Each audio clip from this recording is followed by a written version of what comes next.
మొట్టమొదటిగా మనం ఆయనకి ఇష్టలుగా ఉండాలంటే ప్రాచీన స్వభావాన్ని విడిచిపెట్టి నవీన స్వభావాన్ని ధరించుకోవాలి. ప్రాచీన స్వభావం అంటే 2024లో ఉన్నట్టు 2025లో ఉంటే దేవునికి మనం ఇష్టమైన వ్యక్తులుగా అంగీకరింపబడం. 2024లో ఉన్నటువంటి దానికంటే 2025లో నీ మాటలు సమస్తము కూడా దేవునికి ఇష్టకరంగా మార్చబడాలి. అపోస్తలుడైన పౌలు తిమోతికి రాసినటువంటి పత్రికలో నుంచి కొన్ని విషయాలు మీ ముందు వచ్చి నేను వాక్యాన్ని ముగించడానికి ఇష్టపడుతున్నాను. తిమోతికి రాసినటువంటి పత్రికలో మొదటి తిమోతి రాసిన పత్రికలో నుంచి 4వ అధ్యాయం 11, 12 రెండు వచనాలు కలిపి చదువుదాం. ఈ యవనాన్ని బట్టి ఎవడనైనా తృణీకరింపనీయకము గాని. చూడండి 2025లో ఏం మారాలో చెప్తున్నాను చూడండి. 2025లో నీ మాట మారాలి. ఏం మారాలో చెప్పండి. వాక్యం చెప్తుంది అక్కడ జాగ్రత్తగా మీ పరిశుద్ధ గ్రంథంలో చూడండి. ఏ విషయంలో దేవునికి మనము అయిష్టం అవుతున్నాం? మన మాటలోను, రెండవది ప్రవర్తనలోను, మూడవది ప్రేమలోను, నాలుగవది విశ్వాసంలోను, ఐదవది పవిత్రతలో. ఈ 5 మనం ధరించుకోవాలి. ఒకటి మాట. మన మాట ఎలా ఉండాలి? అవునంటే అవును, కాదంటే కాదు. అంతకు మించి చేస్తాను ఇస్తాను అని అనేటటువంటిది కాదు. కానీ దేవునికి ఇచ్చినటువంటి మాట విషయంలో మనం జాగ్రత్త కలిగి ఉండాలి. అననీయ సప్ఫీరా అనేటటువంటి ఒక దేవునికి అవిధేయమైనటువంటి కుటుంబం పరిశుద్ధ గ్రంథంలో రాయించారు. అననీయ సప్ఫీరా అపోస్తలుల కార్యాలు 5వ అధ్యాయంలో కనిపిస్తుంది. భార్య భర్తలు ఇరువురు కూడా ఒకే మాట మీద ఉన్నారు. ఒకే రోజు వారి లోకాన్ని విడిచారు. అననీయ సప్ఫీరా ఏం చేశారు వాళ్ళు అంటే, వాళ్ళు దేవుని మాటకు విరోధముగా సాతాను వారి హృదయాలను ప్రేరేపించింది. అపోస్తలుల కార్యాలు 5వ అధ్యాయం 3వ వచనం చదవండి. అప్పుడు పేతురు, అననీయ, నీ భూమి వెలలో కొంత దాచుకుని పరిశుద్ధాత్మను మోసపుచ్చుటకు సాతాను ఎందుకు నీ హృదయాన్ని దాచుకుని. ఏం దాచుకుని? కొంత దాచుకుని. ఏం దాచాడు అక్కడ? పాపం అనేది దాయబడి ఉన్నది. పాపాన్ని మనం దాచుకునే వారముగా ఉండకూడదు. దేవుని సన్నిధిలో ఒప్పుకునే వారముగా ఉండాలి. కీర్తన గ్రంథం 32 అధ్యాయం 5వ వచనం. కీర్తన గ్రంథం 32 అధ్యాయం 5వ వచనంలో చెప్తాడు చూడండి.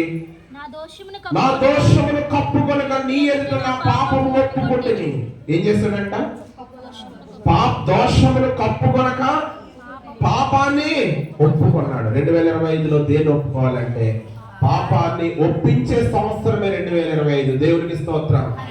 ఇంకా ఏ బలహీనత అయినా నిన్ను ఏలుబడి చేస్తుందంటే నువ్వు విడిచిపెట్టవలసింది పాపం. ఆ పాపాన్ని ఎప్పుడైతే నువ్వు విడిచిపెడతావో ఆ బలహీనత నీలో నుండి వెడలిపోతుంది. బలహీనత పోవాలంటే ముందు నువ్వు ఒప్పుకోవాల్సింది పాపాన్ని ఒప్పుకోవాలి.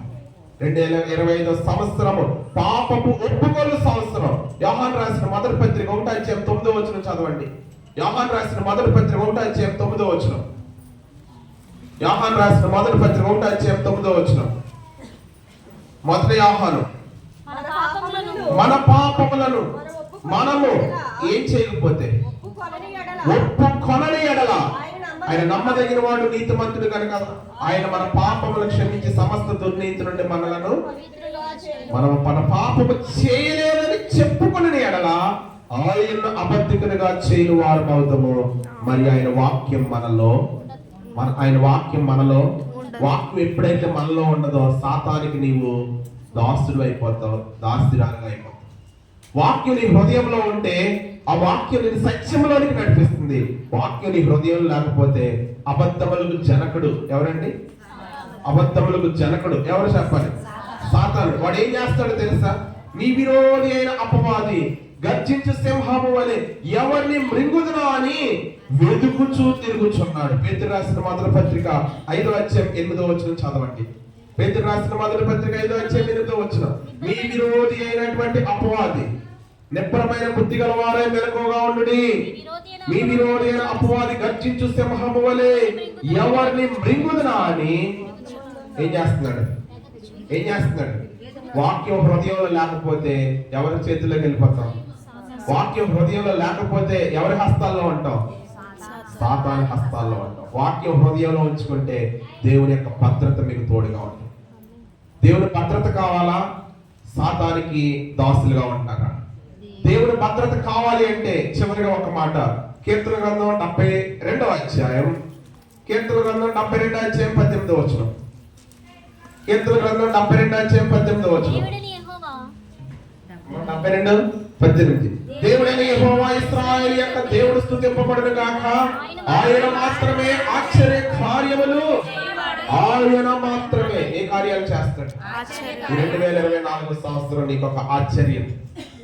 2024 సంవత్సరం నుంచి 2025కి ఆశ్చర్యకరుడగు తండ్రి. ఎందుకంటే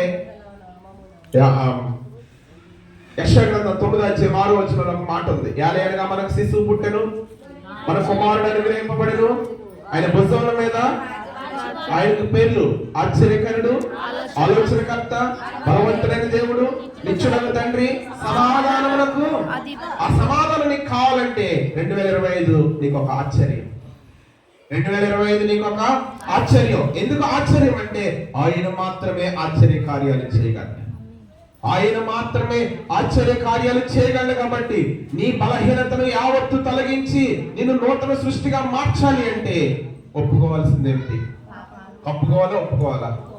ఏం చేస్తారు? పాపాన్ని ఒప్పుకుంటారా? పాపాన్ని ఒప్పుకుంటే ఏం పోతాయి? బలహీనతలు పోతాయి, నిందలు పోతాయి, అవమానాలు పోతాయి, అప్పులు పోతాయి. దేవునికి ఏమవుతావు? దగ్గర అవుతావు. పాపాన్ని కప్పుకుంటే ఎలాగలగా పాపం వల్ల వచ్చే జీతం మరణం. మరణానికి గురి కాకుండా ఉండాలంటే పాపాన్ని ఏం చేయాలి? ఒప్పుకోవాలా? ఒప్పుకోవాలి. అతిక్రమాలు దాచిపెట్టువాడు, వాటిని విడిచిపెట్టువాడు. కనికరం కావాలంటే పాపాన్ని ఏం చేయాలి? సంసోను పాపాన్ని ఒప్పుకున్నాడా? కప్పుకున్నాడా? చెప్పాలి. సంసోను పాపాన్ని ఒప్పుకున్నాడా? చెప్పాలి. ఒప్పుకుంటే కళ్ళు ఎందుకు పోనాయి?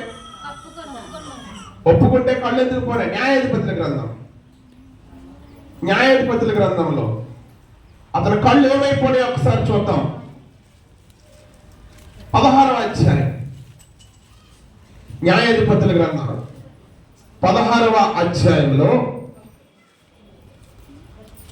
16వ అధ్యాయం 26వ వచనం. సంసోను తన చేతిని పట్టుకుని బంటితో ఇట్లనెను, ఈ గుడికి ఆధారముగానున్న స్తంభములు నన్ను తడవనిచ్చి విడువును, నేను వాటి మీద ఆనుకొందును. ఎందుకు తడువులాడేటటువంటి స్థితిలోకి వచ్చాడు? ఎందుకు తడువులాడేటట్లు అతను తడువులాడుతాం అంటే దాని అర్థం ఏంటంటే, చూడండి, కంటి చూపు లేని వాళ్ళు ఏం చేస్తారు? ముందుకు కర్ర ఏదోటి పట్టుకుని ముందుకు వెళ్ళి అక్కడ అడ్డంగా ఏమీ లేదంటేనే ముందుకు వెళ్తారు. అతని పరిస్థితి ఏమైపోయిందంటే, ఫిలిస్తీన్ 21వ వచనం చదవండి. అప్పుడు ఫిలిస్తీన్ అతను పట్టుకుని అతని కన్నులను ఓడదీసి గాజాకు అతన్ని తీసుకుని వచ్చి ఇత్తడి సంకెళ్ళ చేత అతన్ని బంధించింది. ఏమైపోయినాయి? కళ్ళు ఏమైపోయినాయి? కళ్ళు ఊడదీయ పట్టాయి. 2 కళ్ళు ఊడదీయ పట్టాయి. ఇప్పుడు కళ్ళు లేనటువంటి అభాగ్యుడిగా నిలవబడ్డాడు. అతను ప్రారంభం చూస్తే చాలా బాగుంటది. అతను ప్రారంభం ఏంటి చెప్పండి? సంసోను నాజీరు చేయబడ్డవాడు. కానీ ఆ నాజీరు అనగా దేవుడు ఇచ్చిన అభిషేకాన్ని తను ఏమాత్రము కూడా వినియోగించుకున్నవాడు కాదు. ఎక్కడ పడిపోయాడంటే పాపంలో పడిపోయాడు. తెలియలా విషయంలో పాపంలో పడిపోయాడు. చివరికి ఆ పాపం ఎక్కడ తీసుకొచ్చిందంటే కనీసం కళ్ళు కూడా చూడలేనటువంటి స్థితిలోకి వెళ్ళిపోయాడు. ఇప్పుడు అంటున్నాడు తడువులాడే స్థితి. పాపం ఎక్కడ తీసుకొచ్చిందంటే కంటి చూపు లేకుండా చేసి అతని కళ్ళు ఏమైపోయాయి అంటే ఇప్పుడు పెరిగివేయబడ్డాయి. దేనిని బట్టి? ఆదాము అవ్వ వారిద్దరు దేవుడు చెప్పాడు ఆ పండు తినొద్దు అన్నాడు, తిన్నారు. ఇప్పుడు ఏం చేయబడ్డాయి? వారి కళ్ళు ఏం చేయబడ్డాయి? తెరవబడ్డాయి. ఇప్పుడు వారు ఎలా ఉన్నారని తెలుసుకున్నారు. తమ దిగంబరులమని తీసుకుని ఎక్కడ దాక్కోవడానికి వెళ్ళారు? చెట్ల చాటును దాక్కోవడానికి. ఎందుకు దాక్కున్నారు? ఆజ్ఞను విడిచిపెట్టడం. దేవుని సన్నిధిని విడిచిపెట్టిన ఒక మాట గుర్తుపెట్టుకోండి, దేవుడు వెక్కిరింపబడడు. మనుషులు ఏమి విత్తుతారో అదే కోస్తారు. దేవుడు వెక్కిరింపబడడు. దేవునికి విరోధంగా ఉండి మనమేమీ చేయలేదు. ఆయనకు విరోధంగా ఉండి నీవేమీ చేయలేవు అనుకోవచ్చు. నాకు బలమంత కదా అని అనుకోవచ్చు. దేవుడు బలం మీద కొడతాడు. సంసోను బలం ఉంది కదా అనుకున్నాడు, ఆ బలం పోయింది. చివరికి అతనికి ఆ లాస్ట్ వచ్చేటప్పటికి ఏమైందో తెలుసా? కంటి చూపు లేదు. బలవంతుడే కానీ ఇప్పుడు ఏం లేదు అతనికి. 2024లో ఉన్న బలం 2025లో ఉంది కూడా అనుకోవచ్చు, కానీ ఏం లేకుండా చేస్తే కంటి చూపు కనుక పోయింది అనుకోండి, మరొకరి సహాయం మనకు కావాలి. ఆ సహాయం రాకుండా ఉండాలంటే నిత్య సహాయకుడు అని పెట్టబడినటువంటి యేసయ్య మీద ఆనుకుంటే ఆయన నిన్ను నడిపిస్తాడు. అందరం లేచి నిలబడదాం, దేవునికి స్తుతి చెల్లిస్తాం.